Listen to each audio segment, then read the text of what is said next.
Good morning all. So, it's been long time. Welcome to our chemistry online class. So, we have discussing with the chapter 2 acid, base and salt. And you are familiar with pH. On today's class, we are going to discuss about pH of salts and we will introduce some compounds that you have studied for this academic year. So, shall we enter the class? Now, the pH of a salt. When a strong acid and strong base react or its salt is formed, then pH value is 7, which means it is a neutral solution. And salt of strong acid and weak base, which have pH value less than 7, which means it is acidic. And when a salt of strong base and weak acid react, its pH value is more than 7 and it is basic in nature. So, this is the way how the pH affect the salt of strong acid, strong base, weak acid and weak base. Now we go through each salt. First one is common salt, which is known by the name sodium chloride. It is formed as combination of hydrochloric acid and sodium hydroxide. This is the salt we use in food and it is considered as a neutral salt. So, it is also given by the name rock salt because it consists large crystals and often contains so many impurities. So, we can consider it as a rock salt.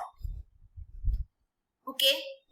So, this sodium chloride is produced by various materials like sodium hydroxide, baking soda, washing soda, bleaching powder and so many items. How the sodium hydroxide or sodium hydroxide is formed, we can learn. So, common salt contain various kinds of raw materials for the daily use such as sodium hydroxide, baking soda, washing soda and bleaching powder. So, we will learn one by one about these compounds. First one is sodium hydroxide. It is prepared by reaction of sodium chloride with water and passing electricity, which forms sodium hydroxide plus chlorine plus hydrogen. And sodium chloride, this solution is considered to be as brine solution. Brine solution, and it can undergo decomposition reaction in the presence of electricity to produce sodium hydroxide. And here chlorine is considered to be given out by anode and hydrogen gas at cathode. And sodium hydroxide solution is formed near the cathode. So these three products are obtained. So how sodium hydroxide is obtained?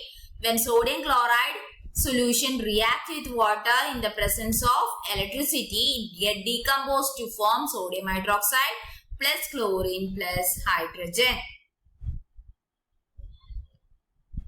Now, so these three salts are obtained. First one is hydrogen, second one is chlorine and third one is NaOH. Hydrogen is used in fuels, fertilizers, etc.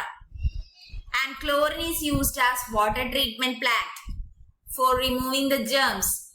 CFC, chlorofluorocarbon, pesticide, disinfectant, PVC pipes, etc.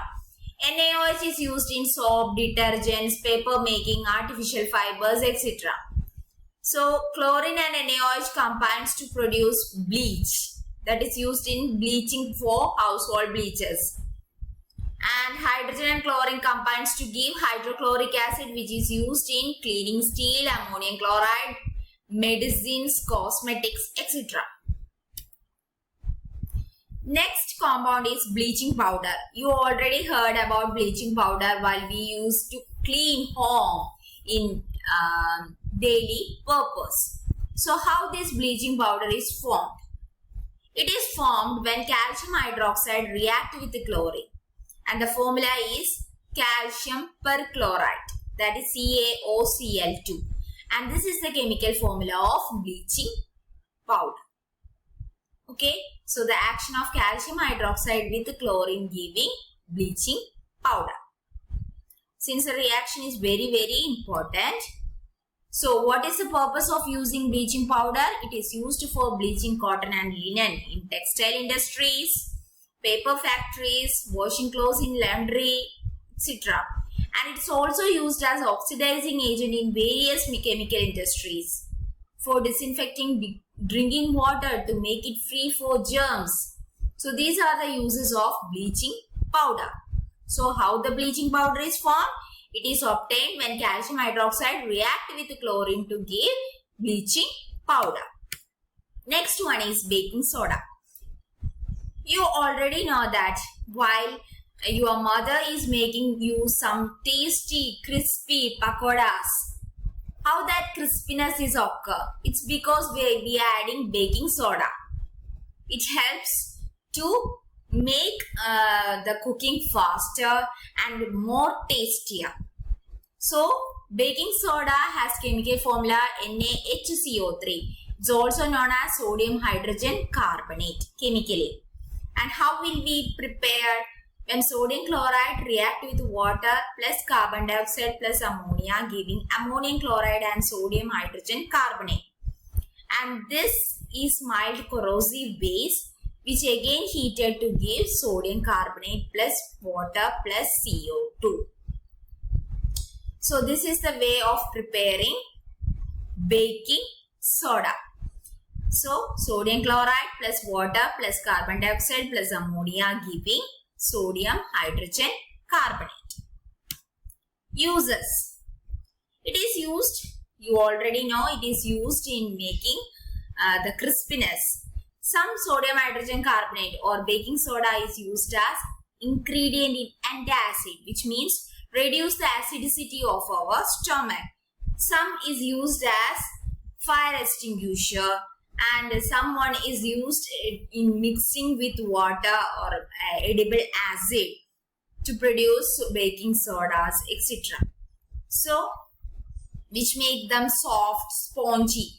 Like we put some baking soda in cake to get it as soft and spongy. So, these are the uses of sodium hydrogen carbonate versus, what is it? Yes, baking soda. Next one is washing soda. Washing soda is another kind of sodium compound. The chemical formula is Na2CO310H2O. And how it is formed? Sodium carbonate, when react with water, it forms washing soda. Since it is a basic salt, okay? Recrystallization can be done by removing this water molecule. Uses. It is used in glass industry, soap industry and paper industry. It is used as manufacture of sodium compounds such as borax. Borax means it is combined with aluminium compound, okay? And it is used as cleaning agent for domestic purpose. It is also used for removing permanent hardness of the water. You already heard about permanent hardness and temporary hardness. Permanent hardness means like in sea water, it is a permanent hardness because there are some ions present in the water which makes the water permanently hard. So we can remove this permanent hardness by adding washing soda. Next, so these are the compounds belongs to the category of sodium family. Now, are the crystal of salt really dry? It's a question. So, here I am taking a test tube which contain copper sulfate crystal. You already heard that. So, what it look like? It look like a blue color salt. So, we add some copper sulfate crystal and seems to be dry because it contain water. While we heat the copper sulfate crystal, some water droplets forms near the boiling tube. which means the water is removed and the salt is turns completely blue to white color. So there is a decomposition reaction take place where the water is removed by the process known as crystallization. So if the water is been added, the copper sulfate crystal again turns to blue color.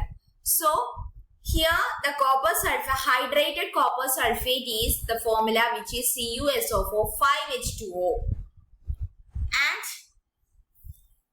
now you would be able to answer the question whether the molecule of Na2CO3 10H2O is wet. So there is a wet molecules of water of crystallization take place in this. Another example is gypsum. Gypsum have a formula of CaSO4 2H2O, which is also a water compound. So there are so many compounds that are hydrated salts, which means water molecule is added to the salt. So one of the hydrated salt is plaster of Paris. You heard about plaster of Paris, which the doctors used in as plaster for supporting fracture wounds. So how it is formed? It is formed. Plaster of Paris is used also for making toys, materials, decorations and surfacing smooth, etc. While this plaster of Paris have the chemical formula CaSO4, it is semi-hydrated. Half H2O plus again water molecule is mixed into it.